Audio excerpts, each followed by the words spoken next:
ஓம் சாந்தி. நாம இன்னைக்கு பார்க்க போற டாபிக் தாட்ஸ், எண்ணங்கள் பத்தி நாம சில விஷயங்கள் ஃபேக்ட்ஸ் நம்ம தெரிஞ்சுக்க போறோம். இந்த எண்ணங்கள் அப்படின்னு சொன்னா எண்ணங்கள்னா என்ன? The process of thinking, the action of thinking. நாம் நினைக்கிறோம் இல்லையா, நினைவுகள் செய்யறோம். இந்த நினைவுகள் தான் எண்ணம்னு சொல்லப்படுது. பொதுவாக எண்ணங்கள் தான் மனம் அப்படின்னு சொல்லி உலகத்தை தவறா புரிஞ்சுக்கிட்டு நிறைய பேர் புரிஞ்சுக்கிறாங்க. ஆனா எண்ணங்கள் அப்படின்றது மனதில் இருந்து வரக்கூடிய the product of the mind, மனதினுடைய வெளிப்பாடு எண்ணங்கள்னு சொல்லப்படுது.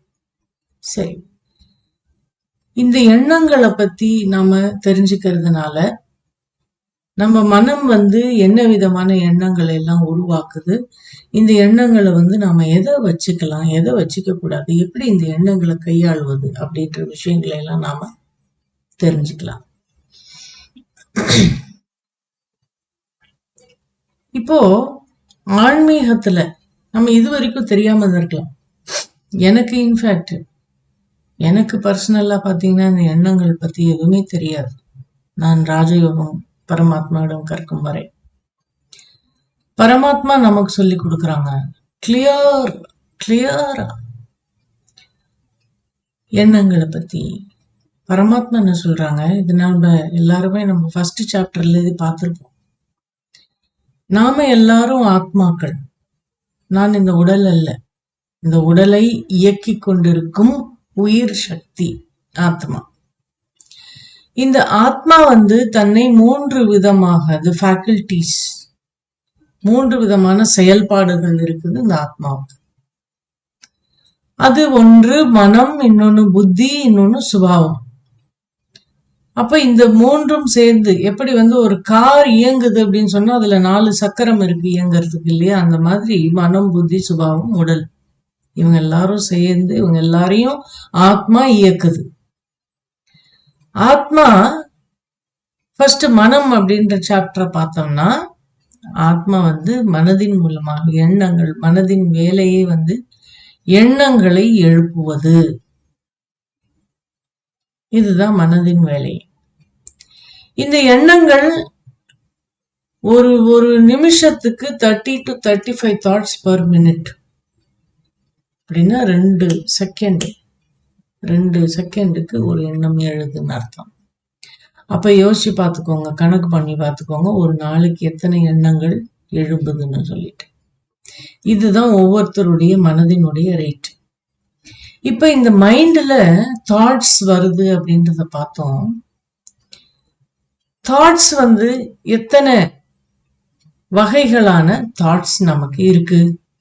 தாட்ஸ், இந்த எண்ணங்களின் வகைகள் என்னென்ன அப்படின்னு பார்த்தோம்னா, நெசசரி தாட்ஸ், தேவையான எண்ணங்கள், வேஸ்ட் தாட்ஸ், வீணான எண்ணங்கள், நெகட்டிவ் தாட்ஸ், எதிர்மறையான எண்ணங்கள், பாசிட்டிவ் தாட்ஸ், நேர்மறையான எண்ணங்கள்னு சொல்லிட்டு பலவிதமான எண்ணங்கள் இருக்குது. இதுல சிரேஷ்ட எண்ணங்கள், எலிவேட்டட் தாட்ஸ்னு ஒரு டைப் ஆஃப் தாட்ஸ். பரமாத்மா நமக்கு சொல்லி கொடுக்கிறது இந்த எலிவேட்டட் தாட்ஸை எப்படி எழுப்பலாம். சாதாரண கான்சியஸ்னஸ்ல இருக்கும்போது எலிவேட்டட் தாட்ஸ் எழுப்ப முடியாது, அந்த பவர் கிடையாது. அப்ப இது ராஜயோகம் அப்படின்ற கலையின் மூலமாக எப்படி அந்த ஒரு உயர்ந்த சக்தி வாய்ந்த ஹை ஃப்ரீக்வன்சி உள்ள தாட்ஸை எப்படி எழுப்புறது, இந்த பரமாத்மா நமக்கு சொல்லி தராங்க. இது நம்ம இன்னொரு தனி சாப்டராகவே பார்க்கலாம். இப்ப இதுல ஃபர்ஸ்ட் நம்ம டிஸ்கஸ் பண்றது நெசசரி தாட்ஸ், தேவையான எண்ணங்கள். நமக்குள்ளார இவ்வளோ எண்ணங்கள் நமக்குள்ளார வந்துகிட்டே இருக்குது நம்மளுடைய மனதில். அப்ப இதுல எந்த எண்ணங்கள் தேவை, எந்த எண்ணங்கள் தேவையில்லை அப்படின்னு நம்ம எப்படி புரிஞ்சுக்க முடியும்? அப்ப இதை வகைப்படுத்துறோம். நெசசரி தாட்ஸ்னா என்ன? Necessary thoughts are the thoughts those relating to your daily routine. அன்றாடம் காலையில் நான் எந்திரிச்சு பல வேலைகள்லாம் செய்யறேன். அப்புறம் நைட்டு தூங்க போறேன். திரும்பி காலையில் தூங்கி எந்திரிக்கிறேன். இதுல ரொட்டீன் சில வேலைகள் இருக்கு. நான் காலையில எந்திரிச்சு நான் குளிச்சுக்கிறேன், சுத்தம் செய்துக்கிறேன், நான் டின்னர் சாப்பாடு செய்யறேன், சாப்பிட்றேன், ஃபேமிலி இருக்குது, குழந்தைகளை ஸ்கூலுக்கு கூப்பிட்டு போறேன், பராமரிக்கிறேன், பேங்க்கு வேலைக்கு போறேன், சம்பாதிக்கிறேன், இந்த சம்பாதிச்ச காசை செலவு செய்யறேன். இந்த மாதிரி பலவிதமான ரொட்டீனான வேலைகள் இருக்குது நம்ம வாழ்க்கையில. இந்த routine work what I have to do today, இன்னைக்கு நான் என்ன செய்யணும், இன்னைக்கு எந்த வேலையை நான் செய்யணும், எந்த வேலையை இன்னைக்கு செய்ய வேண்டாம், இது போன்ற என் வாழ்க்கையின் அன்றாட வேலைகளை பற்றிய சிந்தனைகள், யதார்த்தமான சிந்தனைகள், ஆர்டினரி தாட்ஸ், இந்த சாதாரண எண்ணங்கள், நெசசரி தாட்ஸ், சாதாரணமா நமக்கு எழக்கூடிய எண்ணங்கள், நெசசரி தாட்ஸ். அப்போ அடுத்தது பாத்தீங்கன்னா வேஸ்ட் தாட்ஸ். வேஸ்ட் தாட்ஸ்னா வீணான எண்ணங்கள். பரமாத்மா இத ஜென்ரலா லீக்கேஜ்னு சொல்லுவாங்க. லீக்கேஜ்னா என்ன அர்த்தம்? ஒரு பாத்திரம் இருக்கு, அந்த பாத்திரத்துல ஓட்டை இருக்கு அப்படின்னா அந்த ஓட்டையில இருந்து லீக் ஆயிட்டு போயிட்டே இருக்கும், வடிஞ்சு போயிட்டே இருக்கும், லீக்கேஜ்னு சொல்லுவாங்க. அந்த மாதிரி எனர்ஜிய, ஒரு ஆத்மா கிட்ட இருந்து எனர்ஜியை லீக்கேஜ் பண்ணக்கூடிய எண்ணங்கள் இந்த வேஸ்ட் தாட்ஸ். இந்த வீணான எண்ணங்கள்னா என்ன? These are the thoughts that are produced at untimely moments. எப்ப வரும் எப்ப வராதுன்னு தெரியாது, எப்ப வேணாலும் வரும். அது வந்துச்சுன்னா இது ஒரு விஷயம், ஒரு ஃபார்முலா ஒண்ணு நீங்க தெரிஞ்சுக்கணும். என்ன? எந்த ஒரு எண்ணமும் தனியாக வருவது இல்லை, ஏதோ ஒரு உணர்வோடு கலந்துதான் வருது. அந்த உணர்வு என்ன வகையோ அதை பொறுத்து அந்த குவாலிட்டி ஆஃப் தாட் நிர்ணயிக்கப்படுது. எந்த ஒரு அன்டைம்லியா எப்ப வேணா வரக்கூடிய ஒரு எண்ணம் எந்த ஒரு மொமெண்ட்ல வேணாலும் என் மனதை அந்த எண்ணங்கள் நிரப்புகிறது. அப்படி நிரப்பும் போது எனக்கு கவலை ஏற்படுகிறது, பயம் ஏற்படுகிறது, படபடப்பு ஏற்படுகிறது என்றால் அந்த எண்ணம் வீணான எண்ணம். It is a waste thought. ஏன்னா ஆத்மாவுடைய எனர்ஜியை லீக் பண்ணுது, வெளியில லீக்கேஜ் ஆகுது. இந்த ஒரு எண்ணங்கள் வர்றதுனால ஒரு கன்ஸ்ட்ரக்டிவ் யூஸுமே கிடையாது, எந்த ஒரு உபயோகமுமே கிடையாது இந்த எண்ணங்கள்னால. இந்த அன்னெசரி தாட்ஸ் பாத்தீங்கன்னா யூஸ்லெஸ் தாட்ஸ், வேஸ்ட். ரெண்டாவது பாத்தீங்கன்னா இது சீக்கிரமா வரும், நிறைய வரும். அந்த தாட்ஸ் ரிப்பீட்டேட்டிவா திரும்ப திரும்ப திரும்ப வரக்கூடிய எண்ணங்கள், ரிப்பீட்டேட்டிவ் தாட்ஸ். இது எங்கேயுமே கொண்டு சேர்க்காது. முக்கியமா often they refer to things from the past. நடந்து முடிந்த விஷயத்தை அடிக்கடி தானா நினைவுல வந்துகிட்டே இருக்கும் இந்த எண்ணங்கள். அன்கண்ட்ரோல்டு, கண்ட்ரோல் இல்லாம தானாவே நினைவுல வந்துகிட்டே இருக்கக்கூடிய எண்ணங்கள். மோஸ்ட்லி இது நடந்து முடிந்த விஷயத்தை நினைத்து கொண்டிருப்பது. இந்த விஷயம் நடக்காம இருந்திருந்தா, அவங்க இது என்கிட்ட பேசாம இருந்திருந்தா நல்லா இருந்திருக்குமே, இந்த விஷயம் நடக்காம இருந்திருந்தா நல்லா இருந்திருக்குமே. Too many thoughts about things. அதிகமான சிந்தனைகள், அதிகமா சிந்திப்பது. ஒரு விஷயத்த மாத்த முடியாதுன்னு நமக்கு தெரியும், இருந்தா கூட மாத்த முடியாத ஒரு விஷயத்த நினைச்சுக்கிட்டு கவலைப்பட்டுக்கிட்டு அதை திரும்ப திரும்ப திரும்ப நினைவு செய்துகிட்டே இருக்கக்கூடிய எண்ணங்கள்லாம் வீணான எண்ணங்கள். நம்ம வாழ்க்கையில நம்மளுடைய எண்ணங்களை நம்ம ஆராய்ஞ்சு பார்த்தோம்னா நமக்கு தாராளமா தெரியும் எத்தனை வீணான எண்ணங்கள் நாம கொண்டிருக்கிறோம். நாளைக்கு என்ன நடக்கும் தெரியலையே, இது எப்படி நடக்கும் தெரியலையே, வாட் வில் ஹேப்பன், நான் எனக்கு இது வந்துச்சுன்னா நான் என்ன பண்ணுவேன் புரியலையே. இந்த மாதிரியான சிந்தனைகள் வீணான எண்ணம் அப்படின்ற கேட்டகரியில வருது. இந்த விஷயம் நடக்காமல் இருந்திருந்தால் நன்றாக இருந்திருக்குமே, இந்த தகவல் எனக்கு முன்னவே கிடைச்சிருந்தா நான் இந்த சூழ்நிலையை வென்றிருப்பேனே, இந்த டிகிரி எனக்கு இருந்திருந்தா என்னுடைய சுப்பீரியர் என்னை மதிச்சிருப்பாங்களே. இது போன்ற ஏற்கனவே நம்ம சொல்றோம், நம்ம கண்ட்ரோல்ல இல்லாத ஒரு விஷயத்த நாம நினைச்சு கவலைப்பட்டுக்கிட்டே இருக்கிறது. ஃபியூச்சர் என்ன ஆகும், அதுவாகும், இதுவாகும்.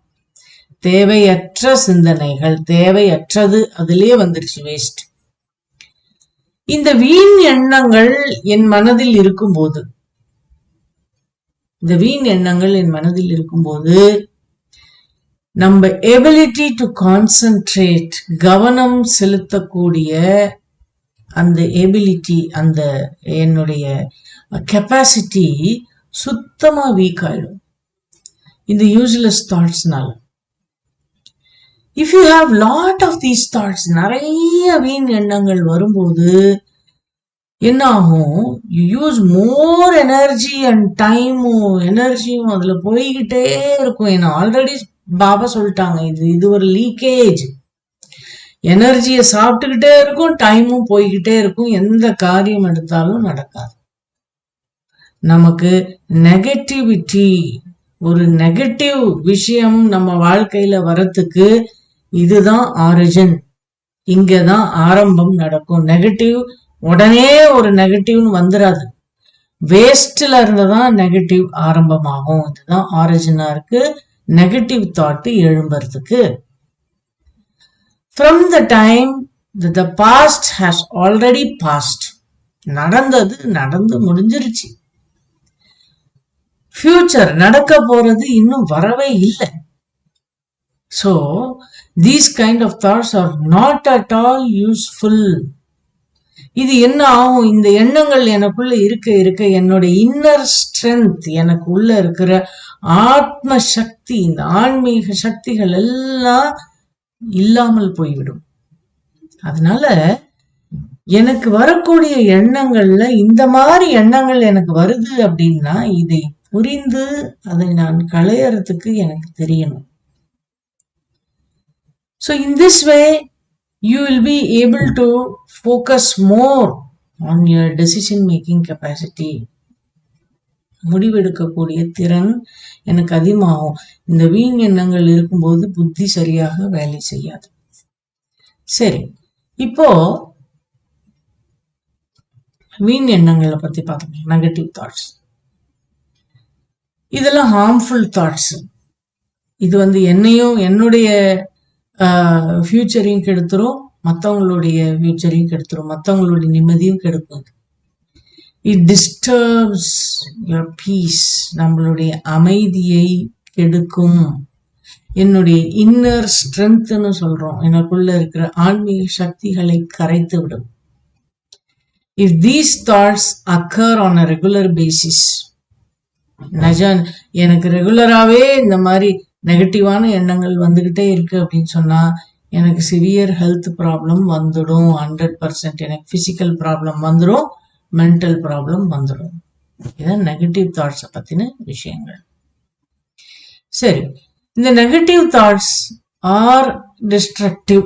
கண்டிப்பா அது நமக்கு இருக்கக்கூடிய நன்மைகளை எல்லாம் அழிக்கக்கூடியது இந்த நெகட்டிவ் தாட்ஸ். இந்த நெகட்டிவ் தாட்ஸ் எங்க இருந்து வருது, ரொம்ப முக்கியமான விஷயம். எங்க இருந்து வருதுன்னா இதோட பேஸ், ஏற்கனவே ஒரு பேஸ பார்த்துட்டோம், அது வீண் எண்ணங்கள். Waste thoughts are the origin for all நெகட்டிவிட்டின்னு நம்ம பார்த்தோம். ரெண்டாவது, இந்த 5 vices பாபா சொல்லக்கூடிய தேக அபிமானத்தின் 5 விகாரங்கள், காமம், கோபம், பேராசை, பற்று, அகங்காரம், இதெல்லாம் 5 விகாரங்கள் தான் என்ன ஆகுது, இந்த நெகட்டிவ் தாட்ஸ் வர்றதுக்கு பேஸா அமைது. மெயினா இது எங்க இருந்து, எந்த காசுல இது வருது அப்படின்னு பாத்தீங்கன்னா செல்ஃபிஷ்னஸ். ஒரு ஆத்மா சுயநலமாக இருக்கும்போது ஹார்ம்ஃபுல்லாக இது வருது. மற்றவங்களுடைய வேல்யூஸை பத்தியோ இன்னர் குவாலிட்டிஸை பத்தியோ இந்த விகாரமான விஷயங்களுக்கு ஒரு கன்சர்னே இல்லை, மதிப்பே கிடையாது. சரி, இந்த நெகட்டிவ் தாட்ஸுக்கு எக்ஸாம்பிள் பார்க்கலாம். என்ன example? I think they should pay for me more. நான் வேலையை செய்யாம என்ன சம்பளம் கொடுக்குறாங்க, எனக்கு சம்பளமே பத்தல, இன்னும் கொஞ்சம் சம்பளம் இருந்தால் தான் வேலை செய்ய முடியும், கொடுக்குற சம்பளத்துக்கு நான் என்ன வேலை செய்யறது? இந்த ஆட்டிடியூட், இந்த விதமான உள் உணர்வு, இது கிரீடு, பேராசை. பேராசையின் பொருட்டு எழக்கூடிய எண்ணங்கள் எல்லாமே நெகட்டிவ் தாட் தான். பார்த்துக்கோங்க, காமம், காமமான எண்ணங்கள், கோபமான எண்ணங்கள், பேராசை, பற்று, அகங்காரமான எண்ணங்கள் எல்லாமே நெகட்டிவ் தாட்ஸ் தான். கோபமான எண்ணங்கள் எனக்கு இருக்கா இல்லையா, எனக்குள்ள நெகட்டிவ் தாட் இருக்கா இல்லையான்னு நான் முடிவு பண்ணிக்கலாம். நெகட்டிவ் தாட்ஸ் இதுல இருந்து மட்டும்தான் வருமா அப்படின்னு சொல்லி பார்த்தா இந்த 5 மட்டும் இல்லை, இன்னும் சில விஷயங்கள்ல இருந்து கூட வருது.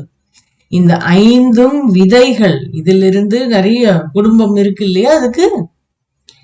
அதாவது பாத்தீங்கன்னா திருப்தியற்ற நிலை, அன்சாட்டிஸ்பாக்சன், அன்சாட்டிஸ்ஃபைடு எக்ஸ்பெக்டேஷன்ஸ், எதிர்பார்ப்புகள், இணக்கம் இல்லாமை, disagreements, laziness, revenge, racism, jealousy, பொறாமை, கிரிட்டிசிசம் அண்ட் ஹேட், வெறுக்கிறது, எக்ஸசிவ் பவர், பாசினஸ், இதெல்லாமே நெகட்டிவான thoughts. My boss never appreciates me. என்னோட ஃப்ரெண்டை மட்டும் அப்ரிஷியேட் பண்ணிட்டே இருக்கிறாங்க, என்னோட கொலீகை என்ன மதிக்கவே மாட்டேங்கிறாங்க. இது பொறாமை. இதெல்லாம் நெகட்டிவ் தாட்ஸ்க்கான சில எக்ஸாம்பிள்ஸ். சரி, positive thoughts. It involves, positive தாட்ஸ்னா என்ன அப்படின்னு சொன்னா, it involves looking at problems. பிரச்சனைகள் இருக்கு, இல்லாம இல்லை, பிரச்சனைகள் இருக்கு. ஆனா இந்த பிரச்சனைகளுடைய உண்மை தன்மை என்ன என்று புரிந்து கொள்ளக்கூடிய எண்ணங்கள். அதே நேரத்தில் இந்த பிரச்சனைகளுக்கு என்ன சொல்யூஷன், என்ன தீர்வு, குழப்பம் அடையாமல், சக்தியற்ற நிலையை உணராமல் இந்த பிரச்சனையை நான் எப்படி தீர்க்கலாம் அப்படின்னு சக்தி வாய்ந்த எண்ணங்களை உருவாக்குவதுதான் positive thoughts. It often requires. ஜென்ரலா பாசிட்டிவ் தாட்ஸ் எனக்கு வேணும் அப்படின்னா சில குணங்கள் எல்லாம் அதுக்கு எனக்கு தேவைப்படுது. அதாவது பொறுமை, ஏற்றுக்கொள்ளும் தன்மை, பொறுத்து போகும் தன்மை, சகித்து கொள்ளும் தன்மை, அமைதி, ஆன்மீக ஞானம், இதெல்லாம் எனக்கு தேவைப்படுது. பாசிட்டிவான தாட்ஸ்ன்னு சொல்லப்படுது. சரி, பாசிட்டிவ் தாட்ஸ் என்ன செய்யும்? நெகட்டிவ் தாட்ஸ் எப்படி இன்டர்னல் ஸ்ட்ரென்த்தை குறைக்குதோ அதுக்கு ஆப்போசிட்டா பாசிட்டிவ் தாட்ஸ் என்னுடைய இன்டர்னல் ஸ்ட்ரென்த்தை அதிகப்படுத்துகிறது. அப்படின்னா நான் மற்றவரை ரொம்ப மற்றவர் மீது ரொம்ப எதிர்பார்ப்பெல்லாம் கொள்ளாமல் ஒரு நல்ல இணக்கமான சூழ்நிலையை அமைத்து கொடுக்கக்கூடிய எண்ணங்கள். அத மற்றவர்களை நான் பொருட்படுத்துவதில்லை அப்படின்னு சொன்னா மற்றவர்களை இக்னோர் பண்றதுன்னு அர்த்தம் கிடையாது. இவங்க என் மேல அன்பு செலுத்தணும், இவங்க எனக்கு மரியாதை கொடுக்கணும், இவங்க என்னை மதிக்கணும், இந்த மாதிரியான எதிர்பார்ப்புகள் எல்லாம் இல்லாது நல்ல ஹார்மோனியஸ் ரிலேஷன்ஷிப் எனக்கு இருக்கக்கூடிய அளவுக்கு அந்த மாதிரியான எண்ணங்கள். அப்பதான் இது நல்ல உறுதியான ஒரு லாங் லாஸ்டிங் ரிலேஷன்ஷிப், ஒரு நீண்ட கால உறவுகள் கூட நமக்கு, சுமூகமான உறவுகள் கூட நமக்கு இருக்கும். A person who thinks positively is aware of the weakness of others. மற்றவங்க யார் பாசிட்டிவ் திங்கரா இருக்காரோ மற்றவங்களுடைய பலகீனங்களை நன்கு தெரிந்திருப்பார். ஆனால் அவர்களுடைய பலகீனங்களை பார்க்காது, அவர்கள்கிட்ட இருக்கிற ஒரு நல்ல குணங்களின் மீது மட்டும் அவர்களுடைய அட்டென்ஷன் வச்சு அந்த நல்ல குணங்களை மதித்து அவருடன் பழகுவார். இந்த பவர் பேர் என்ன? பவர் ஆஃப் அக்செப்டன்ஸ், ஏற்றுக்கொள்ளக்கூடிய சக்தி இல்லையா? எப்ப ஒருவர்கிட்ட அந்த இன்னர் ஹாப்பினஸ், உள்ளுக்குள்ளார இருக்கிற அந்த ஆழ்ந்த அகத்தின் மகிழ்ச்சி எப்பொழுது ஒரு ஆத்மாவில் நிரம்பி இருக்கிறதோ, இந்த பாசிட்டிவ் எனர்ஜி எப்ப நிரம்பி இருக்கிறதோ அவருக்கு ஆட்டோமேட்டிக்காவே இந்த ஸ்ட்ரென்த் இருக்கும். எது? மற்றவரின் குறைகளை பார்க்காது, மற்றவர்களுடைய ஐடியாஸ், மற்றவர்களுடைய வேலைகள், மற்றவர்களை ஏற்றுக்கொள்ளக்கூடிய வேறுபாடுகள் இருந்தா கூட அந்த ஏற்றுக்கொண்டு சுமூகமாக இருக்கக்கூடிய சக்தி அவர்களுக்குள்ள ஆட்டோமேட்டிக்காவே இருக்கும். எப்ப அந்த இன்னர் அகத்தில் மகிழ்ச்சி நிரம்பி அந்த பாசிட்டிவ் எனர்ஜி ஒருத்தருக்குள்ள நிரம்பி இருக்கும்போது. சோ இதுதான் டைப்ஸ் ஆஃப் தாட்ஸ்.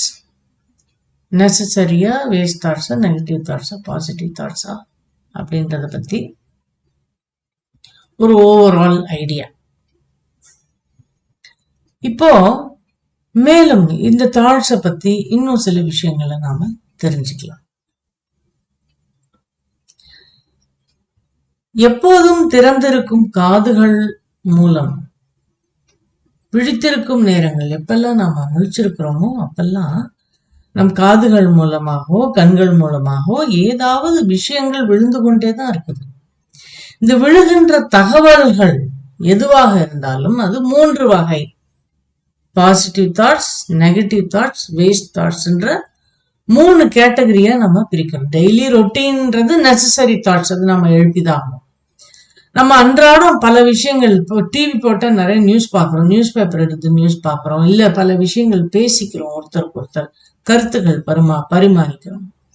அப்ப நம்மளுடைய இந்த சென்ஸ் ஆர்கன்ஸ், கண்கள், காதுகள், வாய் மூலமாக என்னெல்லாம் கருத்துகள் வருகிறதோ அது நம்மளுடைய சிந்தனையை சென்றடைகிறது, மனதை சென்றடைகிறது, சிந்தனைகள் வருது. இந்த சிந்தனைகள் 3 விதமாக பிரிக்கப்படுது பேசிக்கா: positive thoughts, negative thoughts, waste thoughts. இப்போ என்ன இப்போ எனக்கு வரக்கூடிய இன்ஃபர்மேஷன் பாசிட்டிவா, நெகட்டிவா, வேஸ்டா, what is the quality of our thought அப்படின்றத நம்ம எப்படி தீர்மானிக்கலாம் அப்படின்னு சொன்னா, இந்த நேர்மறையான தகவல்கள் நமக்குள்ள வரும்போது நமக்கு எழக்கூடிய எண்ணங்கள் அமைதியையும் மகிழ்ச்சியையும் அன்பை திருப்தியை போன்ற நல்ல உணர்வுகளை எனக்கு கொடுத்தா அத பாசிட்டிவ் தாட்ஸ் நம்ம சொல்லலாம். அதுக்கு ஆப்போசிட்டா எதிர்மறையா கோபம், எரிச்சல், கவலை, விரக்தி போன்ற பயம் போன்ற உணர்வுகளை எனக்கு அந்த தகவல்கள் கொடுத்தால் அந்த தாட்ஸ் எல்லாம் நெகட்டிவ் தாட்ஸ் அப்படின்னு நாம சொல்லலாம். நமக்கு கிடைக்கும் தகவல்கள் விபரீத கலப்புள்ள வீணான சிந்தனைகள் என்றால் அதன் மூலம் நமக்கு என்ன உணர்வுகள் வரும்? பொறாமை, பழிவாங்கும் உணர்வு, விபரீத முடிவெடுக்க துணிதல் போன்றவை உருவாகும். அதை நாம் உணர்ந்து அதுல ஆழ்ந்து போகும்போது அப்படின்னு சொன்னா என்ன, இன்ஃப்ளூயன்ஸ் ஆகிறோம். அப்படி ஆழ்ந்து போகும்போது தேவையற்ற சிந்தனைகள், வேஸ்ட் தாட்ஸ் நம்ம மனதை நிரப்புகிறது. அது நம்மளையும் பாதிக்கும், மற்றவர்களையும் பாதிக்கும். ஒரு தகவல் நமக்குள்ள வருது அப்படின்னு சொன்னா அது நேர்மறையான சிந்தனையோ வீணான சிந்தனையோ அதை தொடர்ந்து உருவாக்கினால் நாம் பலகீனமாக மனிதராக மாறிவிடுவோம். எந்த சிந்தனையா இருந்தாலும் சரி, மீண்டும் மீண்டும் மீண்டும் அதை உருவாக்கும் போது அது என்ன ஆகுது, நமக்குள்ள வீக்னஸை கொண்டு வந்து சரியான முடிவுகளை எடுப்பதற்கு, டெசிஷன் மேக்கிங்க்கு நமக்கு சக்தி பத்தாது. இப்ப இந்த விஷயங்களை பத்தி ஒரு சின்ன எக்ஸாம்பிள்ல நாம பார்ப்போம். ஒரு எக்ஸாம்பிள் மூலியமா இதை விளக்கும் போது நமக்கு இன்னும் தெளிவா புரியும் ஹவு டஸ் திஸ் ஒர்க் அப்படின்னு சொல்லி. இப்போ உங்களுக்கு தெரியும், கொரோனா காலகட்டம், பேண்டமிக் சிச்சுவேஷன், இது ஒரு பயங்கரமான நிகழ்ச்சி.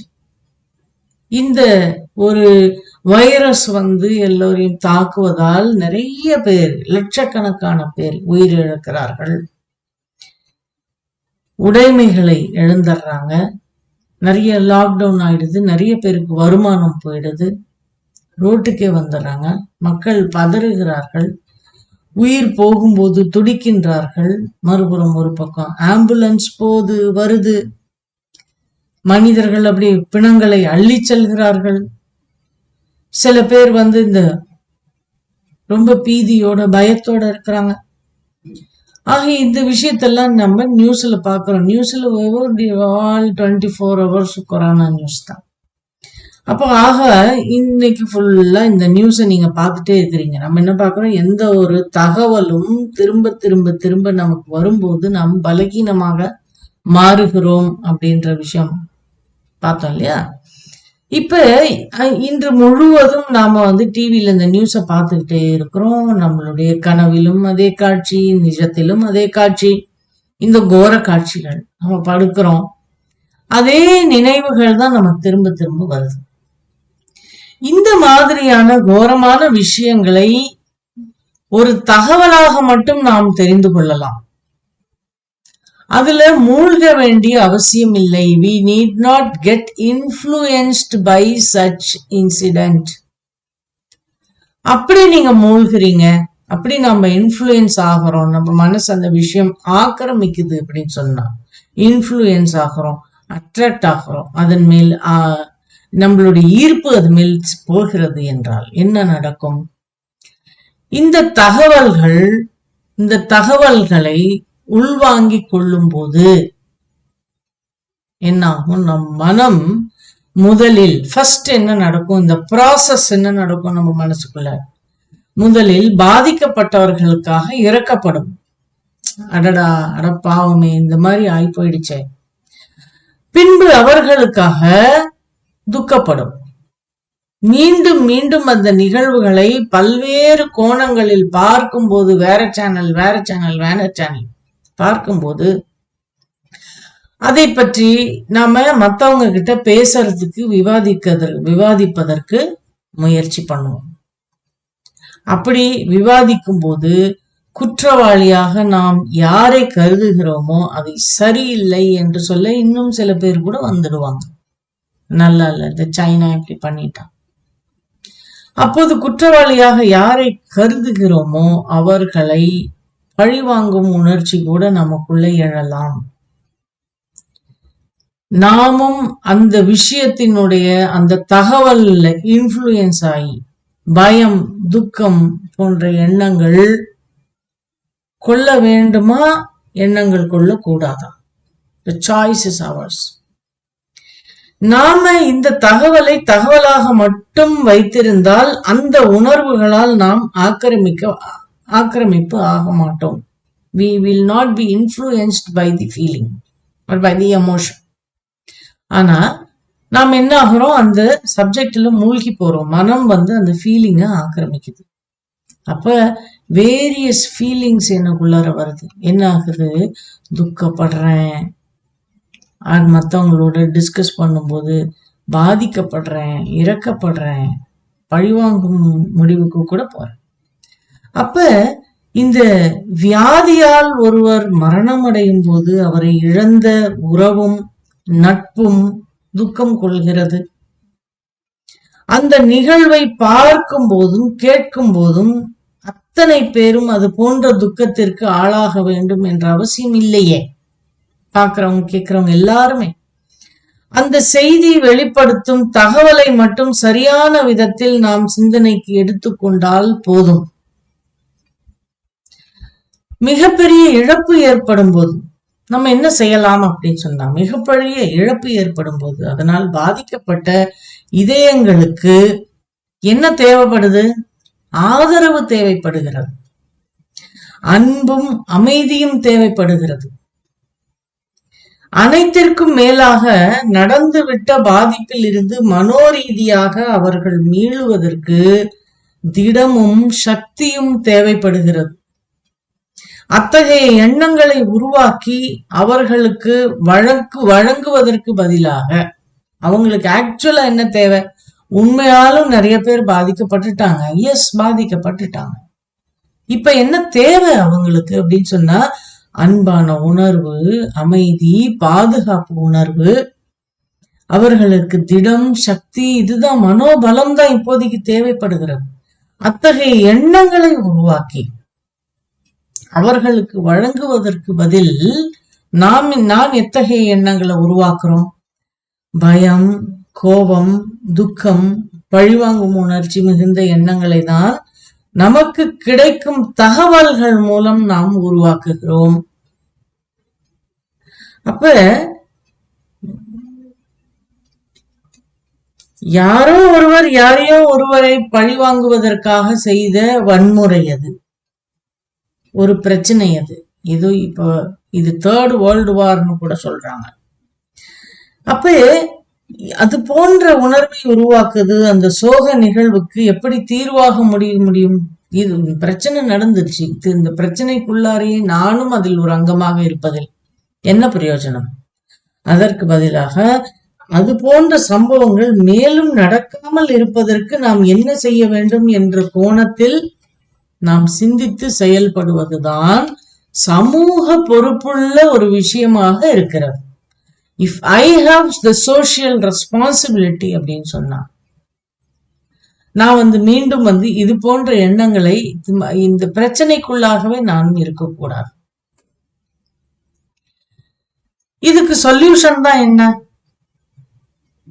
இந்த உலகத்தில் எங்கு இயற்கை சீற்றமோ இல்ல இது போன்ற பேரழிவோ விபத்தோ வன்முறையோ ஏதோ உலகத்துல ஏதோ ஒரு மூலையில ஏதோ ஒண்ணு நடந்துகிட்டே தான் இருக்கு. சமூக பொறுப்புள்ள நமக்கு எப்படி நம்ம சமூக பொறுப்பை நாம் நடைமுறைப்படுத்துவது? இதற்காக நம்மளுடைய இயக்கம் ராஜயோக தியானத்தின் மூலமாக பரமாத்மா நமக்கு இந்த சமூக பொறுப்பின் செயலை சொல்லி கொடுக்கிறாங்க. என்ன சொல்லி கொடுக்கிறாங்க? நாம் நமது எல்லா சேவை நிலையங்களில் 9800 சென்டர்ஸ் இருக்கு around the world, 10 lakh families இருக்கிறாங்க. இந்த ராஜயோக தியானத்தினுடைய பயிற்சியாளர்கள் அவர்கள் எல்லோரும் அனைவரும் ஒரு நாளை தேர்ந்தெடுக்கிறார்கள் பரமாத்மாவின் டைரக்ஷன்ஸ் படி. அந்த ஒரு நாள் அப்படின்றது every 3rd Sunday international yoga day அப்படின்னு சொல்லி கடந்த 85 வருஷமா இந்த இன்டர்நேஷனல் யோகா டேவை நம்ம எவ்ரி 3rd சண்டே கடைபிடிச்சிட்டு வரோம். இது ஒரு சமூக பொறுப்பாக பரமாத்மா நமக்கு கொடுத்திருக்கிற பொறுப்பு, உலகத்தின் நன்மைக்காக. அப்ப அவர்கள் எல்லாரும் ஒன்னா சேர்ந்து ஒரு நாளை தேர்ந்தெடுத்து ஒரே சமயத்துல அமர்ந்து இந்த உலகத்தில் பாதிக்கப்பட்டவர்கள், பாதிப்பு அப்படின்றது இன்னைக்கு பேண்டமிக் சிச்சுவேஷன் இது ஒண்ணுதான் பாதிப்பு இல்லை, எத்தனையோ வேற விதமான பாதிப்புகள், எத்தனையோ பிரச்சனைகள் இந்த உலகத்துல இருந்துகிட்டு தான் இருக்கு. அத்தனை பிரச்சனையில் உள்ள அனைத்து ஆத்மாக்களுக்கும் தேவை மனோபலம், அமைதி, நிம்மதி, அன்பு, சக்தி. அப்ப இத நாம எப்படி கொடுக்க முடியும்? ஒருத்தருக்கு உடம்பு சரியில்லையா மருந்து மாத்திரை கொடுக்கலாம், சாப்பாடு இல்லையா சாப்பாடு கொடுக்கலாம். ஆனா மனதுல கவலை இருக்குது, என்ன கொடுக்க முடியும்? அன்பான உணர்வுகளைத்தானே கொடுக்க முடியும். அப்ப இந்த பாதிக்கப்பட்டவர்களுக்காக எல்லோரும் சேர்ந்து ஒரு தியானம் செய்யறோம், கூட்டு தியானம். அதன் மூலம் அமைதி, அன்பு, சக்தி போன்ற அதிர்வலைகளை பாதிக்கப்பட்டவர்களுக்கு நாம் அனுப்புகிறோம்.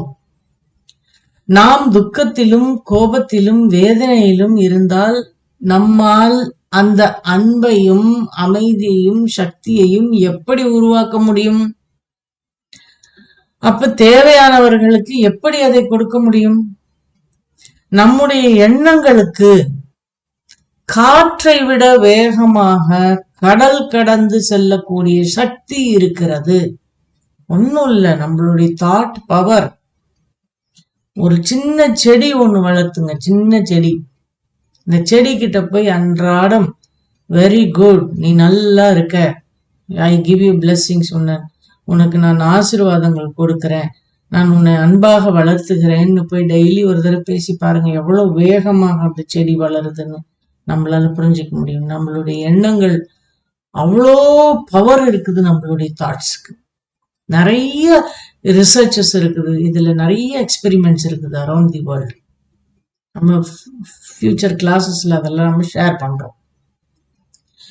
அப்ப நம்முடைய எண்ணங்களுக்கு காற்றை விட வேகமாக கடந்து செல்லும் சக்தி இருக்கிறது.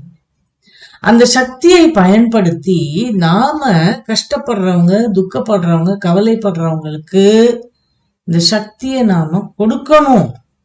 இது நம்மளுடைய கடமை, சோசியல் ரெஸ்பான்சிபிலிட்டி, சமூக பொறுப்பு.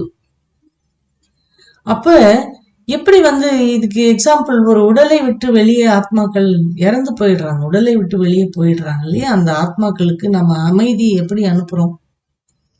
அதே மாதிரி உடம்பு விட்டு மௌன அஞ்சலி எல்லாம் செலுத்துறாங்க இல்லையா? கொஞ்சம் மௌனமா இருந்து அந்த அமைதியின் சக்தியை இறந்து போன ஆத்மாக்களுக்கு கொடுக்குறாங்க இல்லையா? ஆத்மாக்கள் சாகிறதே கிடையாதே, உடல்ல இருக்கு, உடல்ல இல்லை, அவ்வளவுதான். இப்போ உடம்புல இருந்தாலும் அந்த சக்தியை நாம உணர்வுகள் மூலமா கொடுக்கலாம், உடம்புல இல்லைனாலும் கொடுக்கலாம். அதே வழியில எப்படி மௌன அஞ்சலி செலுத்தி அந்த அமைதியின் அலைகள், அந்த அமைதியின் சக்தியை நம்ம அந்த ஆத்மாவுக்கு அனுப்புறோமோ, அதே மாதிரி துக்கத்துல துவண்டு உடலுக்குள் இருக்கும் ஆத்மாக்களுக்கு கூட நாம சக்திகளை அனுப்ப வேண்டும். அன்பு, அமைதி, மகிழ்ச்சியை அனுபவிப்பது நாம் ஆத்மாக்கள் தானே தவிர நமது உடல் அல்ல. பொதுவாக இயற்கை பேரழிவை சந்திக்கும் ஒரு நாடுன்னு வச்சுக்கோங்களேன். அந்த நாட்டுல இருந்து பல்வேறு நாடுகளில் இருந்து அந்த நாட்டுக்கு உணவு, உறைவிட பொருட்கள், மருந்துகள் போன்றவை அனுப்புவாங்க. இப்ப நமக்கு கூட வருது, ரஷ்யால இருந்து, அமெரிக்கால இருந்தெல்லாம் வேக்சின், ஆக்சிஜன் வருது, வேக்சின் வருது இல்லையா? பாதிக்கப்பட்டவர்களுக்கு அனுப்புறாங்க இல்லையா? அது சமூக, இதுதான் நம்மளுடைய சமூக கடமை அப்படின்னு பலரும் நினைக்கிறார்கள். பாதிக்கப்பட்ட மனதிற்கு மேற்கண்ட பொருட்களை விட அன்பு, அமைதி, சக்தி போன்றவை தேவை. அப்ப அதனை நீங்க எப்படி கொடுப்பீங்க? எந்த பார்சல்ல போட்டு அனுப்ப முடியும்? அதனை நல்ல எண்ணங்கள் மூலம், இந்த கூட்டு தியானங்கள் மூலம் நம்மால் கொடுக்க முடியும். எப்படி நம்மால் உணவு, உடை, பணம் போன்றவைகளை கொடுத்து உதவ முடியுமோ, அது போல அன்பு, அமைதி, சக்தியை நம்மால் கொடுக்க முடியும். அவைகளை நம்மிடம் சேமிப்பு போல் உருவாக்கி வைத்து கொண்டால்தான் தேவைப்படுபவர்களுக்கு நம்மளால் கொடுக்க முடியும். ஃபர்ஸ்ட் முதல் அலை கொரோனால அவ்வளோ பாதிப்பு இல்லை இந்தியாவுக்கு. அமெரிக்கா ரொம்ப பாதிக்கப்பட்டது. அப்ப இந்தியால இருந்து நிறைய வேக்சின்ஸ் நம்ம அனுப்பி வச்சோம். பிகாஸ் வி ஹேட் ஸ்டாக் இருந்தது, தேவைப்பட்டவர்களுக்கு நாம் கொடுக்க முடிஞ்சது. ஆனா இப்ப இந்த செகண்ட் வேவ்ல நமக்கு நிறைய வந்துடுச்சு, நம்ம கிட்ட ஸ்டாக் இல்லை, வெளி இடத்துல இருந்து வருது. சோ ஃபார்முலா இதுதான். ஒருத்தருக்கு நாம ஒரு விஷயத்த கொடுக்கணும்னு நினைச்சா நமக்குள்ளார அது ஸ்டாக் இருந்தாதான் கொடுக்க முடியும். அப்ப நமக்குள்ளார அன்பு, அமைதி, சக்திகள் இதெல்லாம் ஸ்டாக்ல இருந்தாதான் அதிர்வலைகள் மூலமாக, எண்ணங்கள் மூலமாக அவைகளை மற்றவருக்கு நாம் கொடுத்து உதவ முடியும். அந்த சக்தியை நாம் சேமிக்க நமக்கு கிடைக்கும் நல்ல தகவல்கள், தரமான தகவல்கள் எப்படி இருந்தாலும் சரி, அந்த தகவல்களை நாம் நேர்மறையாக எடுக்க வேண்டும். ஒரு நாளைக்கு எனக்கு 30 to 35 தாட்ஸ் பர் மினிட் அப்படின்னா, ஒரு நாளைக்கு நம்ம ஆல்மோஸ்ட் 70-75,000 தாட்ஸ் நம்ம எழுப்புறோம். அப்ப இத்தனை எண்ணங்களை நான் கணக்கிட்டு பார்த்தேன்னா எவ்வளவு வேஸ்ட் தாட்ஸ், எவ்வளவு நெகட்டிவ் தாட்ஸ், எவ்வளவு பாசிட்டிவ் தாட்ஸ் பார்த்தோம்னா நமக்கு 70 to 80% of our thoughts waste தாட்ஸா தான் இருக்கும். லீக்கேஜ் ஆஃப் எனர்ஜி ஏற்படும். அப்ப இந்த வீண் எண்ணங்களை நான் சரியாக கையாண்டு பாசிட்டிவ் தாட்ஸா நான் அதை கன்வெர்ட் பண்ணி எனக்குள்ள நான் அந்த ஸ்டாக், அந்த அன்பு, அமைதி, சக்தி, மகிழ்ச்சி போன்ற ஸ்டாக், இது தியானம், ராஜயோக தியானத்தின் மூலமாக பரமாத்மா நமக்கு இதை எப்படி ஸ்டாக் பண்ணணும் எனக்குள்ளன்றது. நம்மை சுத்தி எது வேணாலும் நடக்கலாம், ஆனா நமக்குள்ளார இந்த எனர்ஜி இருக்கணும். இதுதான் நம்ம ஆத்ம சக்திகளா நாம பார்த்துக்கிட்டு இருக்கோம் இல்லையா? இந்த பயிற்சிகள் மூலமாக நமக்குள்ள ஸ்டாக் பண்ணி நம்ம வைக்கும் போது நாம இது மற்றவர்களுக்கு தாராளமாக கொடுத்து உதவலாம். நேர்மறையான சிந்தனைகளை எப்படி எழுப்புவது, நம்மளுடைய மனதை எப்படி நாம கையாளுவது என்பதை புரிந்து கொண்டு நாம் இந்த பாசிட்டிவ் எனர்ஜியுடைய ஸ்டாக்கை வைக்கிறதுக்காக நம்ம உழைப்போம். ஆச்சா, ஓம் சாந்தி. இப்போ நாம் ஒரு சின்ன தியானம் பண்ணலாம். எப்படி நம்ம பாசிட்டிவ் தாட்ஸை எப்படி நம்ம டெவலப் பண்ணணும் அப்படின்றதுக்கான சின்ன தியானம் ஒன்று நாம் செய்யலாம். ஓம் சாந்தி. இந்த 9 நிமிடத்தில் நமது நாட்டிற்காகவும் நமது உலகத்திற்காகவும் நம் எண்ணங்கள் மூலம் சேவை செய்யலாம். அமைதி, சக்தி,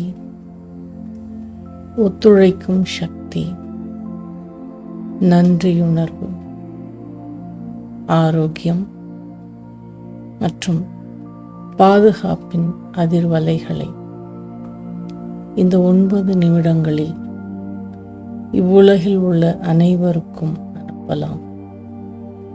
நான் ஒரு தெய்வீகமான ஆத்மா.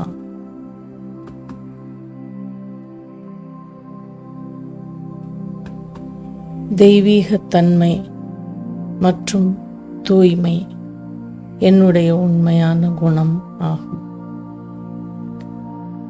எனது ஒவ்வொரு எண்ணமும் ஒவ்வொரு சொல்லும் தூய்மையானது.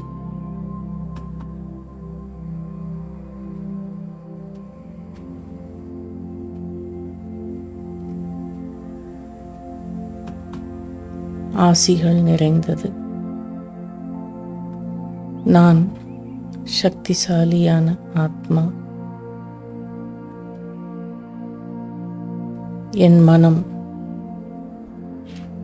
நிலையானதாகவும் அமைதியாகவும் இருக்கின்றது.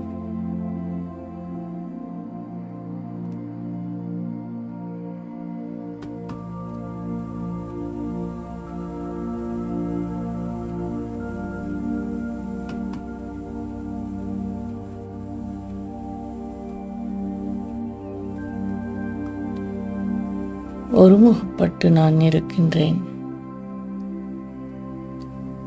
நான் எந்த ஒரு சூழ்நிலையிலும் பாதிக்கப்படாதவன்.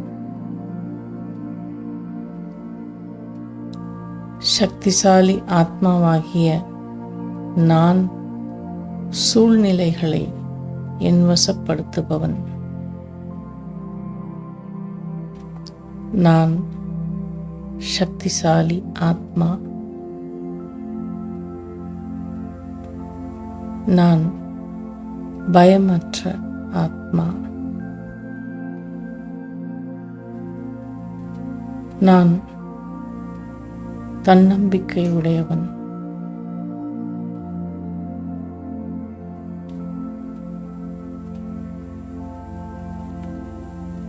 நான் அமைதி ஸ்வரூபமான ஆத்மா.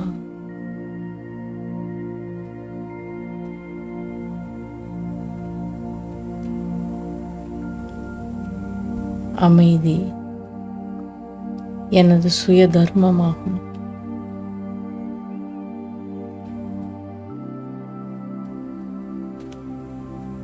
அமைதி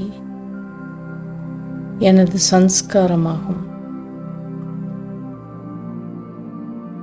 என் மனம் அமைதியாக உள்ளது. என் வார்த்தைகள் இனிமையாக உள்ளது. எனது கர்மம் தூய்மையாக உள்ளது. எனது உடல் உறுதியாக உள்ளது. நான் எப்பொழுதும் ஆரோக்கியமாக இருக்கின்றேன்.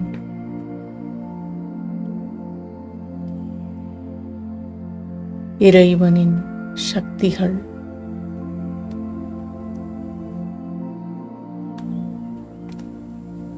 மற்றும் இறைவனின் ஆசீர்வாதங்கள் செம்பொன் நிற ஒளியாக என்னை முழுவதுமாக சூழ்ந்துள்ளது.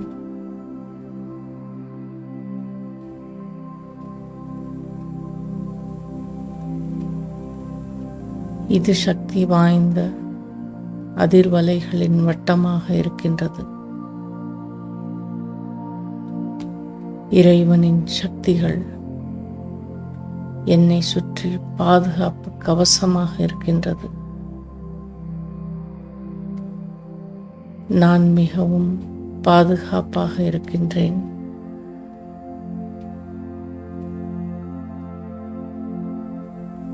இறைவனின் சக்திகளும் இறைவனின் அன்பும் இவ்வுலகில் உள்ள அனைத்து ஆத்மாக்களுக்கும் சென்றடைகின்றது.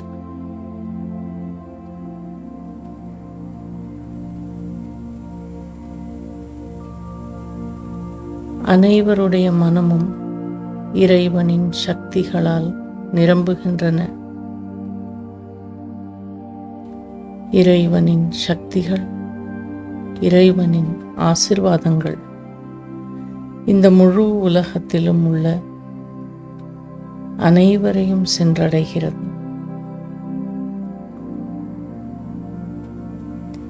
அனைவரும் இறைவனின் சக்திகளால் நிரம்புகின்றனர்.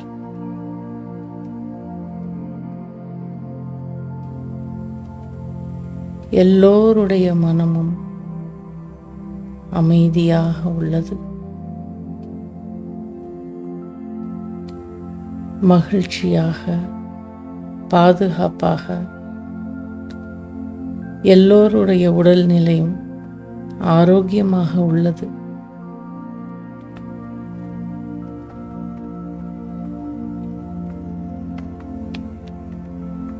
எல்லோரும் இறைவனால் பாதுகாக்கப்படுகின்றனர்.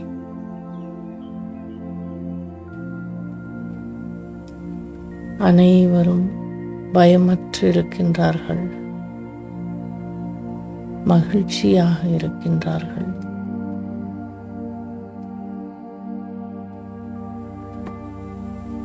இறைவனின் சக்திகள் இந்த உலகிற்கு தூய்மையின் அதிர்வலையினால் பாதுகாக்கின்றார்.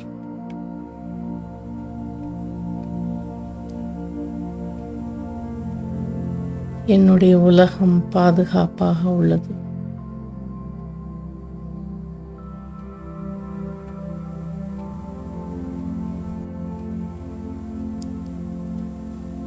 என்னுடைய நாடு பாதுகாப்பாக உள்ளது.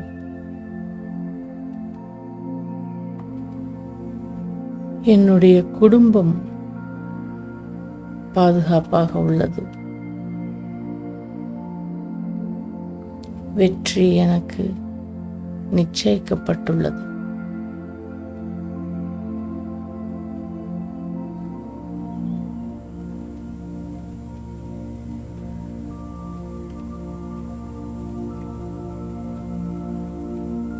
இறைவனுக்கு என் மனமார்ந்த நன்றிகள். அனைத்து ஆத்மாக்களுக்கும் எனது மனமார்ந்த நன்றிகள்.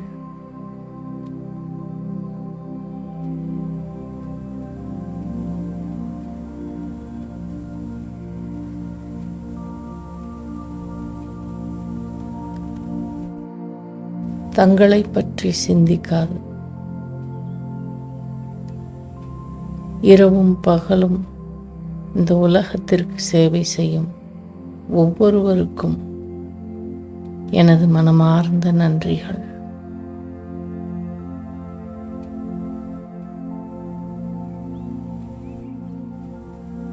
ஓம் சாந்தி.